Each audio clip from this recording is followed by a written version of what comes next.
Welcome guys. இன்றைக்கி நம்ம வீடியோவில் போன் டியூமருக்கு என்னென்ன சர்ஜிக்கல் ஸ்டேஜ் இருக்குது அப்படிங்கிறதெல்லாம் பார்க்க போகிறோம்.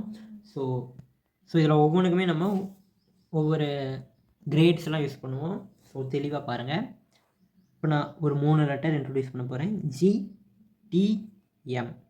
இதில் G அப்படிங்கிறது histological grade. So histological tumour அப்படின்னாலே அது வந்து செல்லில் ஏதோ மைட்டாசிஸ் அந்த மாதிரி ஏதாவது செல் டிவிஷன் ப்ராசஸ் நடக்குது அப்படின்னு அர்த்தம். ஸோ செல் டிவிஷன் சம்மந்தப்பட்ட டியூமருக்கெல்லாம் G அப்படின்னு ரெப்ரசென்ட் பண்ணுவோம். T அப்படிங்கிறது அனாட்டமிக்கல் சைட்டு. ஓகேவா, அனாட்டமிக்கலாக எங்கே இருக்குது அப்படின்னு சொல்ல போகிறேன். அடுத்ததாக M அப்படிங்கிறது மெட்டாஸ்டாசிஸ். மெட்டாஸ்டாசிஸ்னால் வேறு ஒன்றும் இல்லை, அந்த டியூமர் செல் இன்னும் ஸ்ப்ளிட் ஆகிட்டே இருக்கா இல்லை ஸ்டாப் ஆகிடுச்சா அப்படிங்கிறத பார்க்குறது.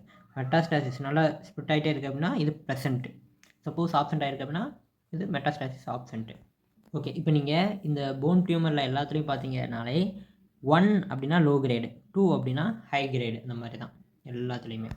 இப்போ இந்த 1, 2லேயே 2 டிஃப்ரென்ஸாக இருக்குது. 1, 2, 3 இந்த மாதிரி போட்டுக்கலாம். இது வந்து பினைங்க்கு சொல்லுவோம்.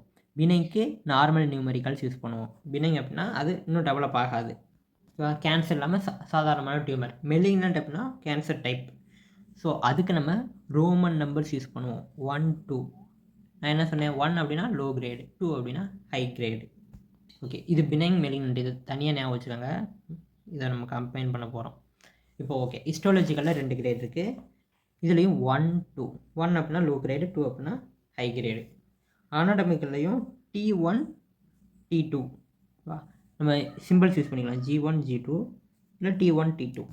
ஒவ்வொன்றுக்கும் ஒவ்வொரு லெட்டர் சொன்னோம் இல்லையா, GTMனு, அதெல்லாம் முன்னாடி யூஸ் பண்ணிக்கலாம்.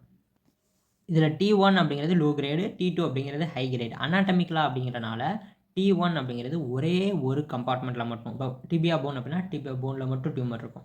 அதுவே அந்த கம்பார்ட்மெண்ட்டை தாண்டி ஃபிப்லாவுக்கும் சேர்ந்து போயிடுச்சு அப்படின்னா அது T2, எக்ஸ்ட்ரா கம்பார்ட்மெண்டல். இது இன்ட்ரா கம்பார்ட்மெண்டல், ஒரு கம்பார்ட்மெண்ட்டில் மட்டும்தான் இருக்கும்.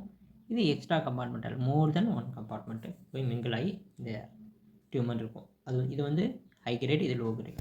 அதே மாதிரி இங்கேயும் G1லையும் பார்த்தோம் அப்படின்னா கம்மியான மைட்டாசிஸ் நடக்கும், கம்மியான அனாப்ளேசியாலாம் இருக்கும். மைட்டாசிஸ் அனாப்ளேசியாலாம் கம்மியாக இருக்கும். மைட்டாசிஸ்னால் செல் டிவிஷன். பட் G2வில் பார்த்திங்க அப்படின்னா அதிகப்படியான, ஏன்னா ஹை கிரேட் இல்லையா, அதனால் மோர் மைட்டாசிஸ், மோர் அனாப்ளேசியா எல்லாமே இருக்கும். ஓகேவா, ஸோ மோர் மைட்டாசிஸ், இதை மட்டும் ஞாபகம் வச்சுக்கோங்க. சிம்பிளாக பாருங்கள் போதும். அடுத்ததான் மெட்டாஸ்டாசிஸ்னால் என்ன சொன்னேன், அது இன்னும் ஃபர்தராக டெவலப் ஆகிட்டே இருக்கா இல்லையா அப்படிங்கிறத வச்சு ரெண்டாக சொல்லுவோம்.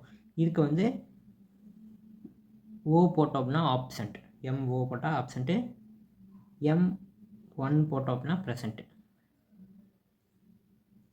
ஓகேவா, MO போட்டோம் அப்படின்னா மெட்டாஸ்டாசிஸ் நடக்கலை, அந்த டியூமர் அப்படியே தங்கி இருக்குது அப்படின்னு அர்த்தம். M1 போட்டோம் அப்படின்னா மெட்டாஸ்டாசிஸ் நடக்குது, அப்போ டியூமர் வந்து இன்னும் டெவலப் ஆகிட்டே இருக்குது அப்படின்னு அர்த்தம்.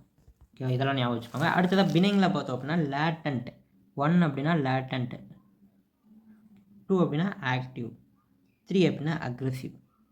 எல்லாத்துலேயுமே நமக்கு 1 எப்போவுமே லோ கிரேடாக தான் இருக்கும், 3 எப்போவுமே ஹை கிரேடாக தான் இருக்கும். மெலிக்னன்ட்லேயும் அப்படி தான். 1 ரோமன் லெட்டரில் யூஸ் பண்ணுவோம் மெலிக்னன்ட் அப்படின்னா. 2 அப்படிங்கிறது ஹை கிரேடு. ஸோ இந்த சிம்பிள்ஸ்லாம் தான் நமக்கு யூஸ் பண்ணியிருப்பாங்க. இது இல்லாமல் நமக்கு சர்ஜிக்கலில் என்ன சிம்பிள் யூஸ் பண்ணுவாங்க அப்படின்னா AB அப்படின்ற சிம்பிள் யூஸ் பண்ணுவாங்க. இதில் A அப்படின்னா மெலிக்னன்ட்டில் இன்ட்ரா கம்பார்ட்மெண்டல், B அப்படிங்கிறது எக்ஸ்ட்ரா கம்பார்ட்மெண்டல். இதுக்கு AB அப்படி கூட யூஸ் பண்ணிக்கலாம், ஏன்னா அனாட்டமி தானே, அதனால் A அப்படின்னு ஸ்டார்ட் ஆகுது அப்படின்னு வச்சுக்கோங்க. கேஸ், இதுதான் சர்ஜிக்கல் ஸ்டேஜஸ். நம்ம நெக்ஸ்ட் வீடியோவில் ஆப்ரேட்டிவ் மேனேஜ்மெண்ட் பற்றி தான் டீட்டெயிலாக பேசுவோம். தேங்க்ஸ் ஃபார் வாட்சிங் கைஸ். டாடா.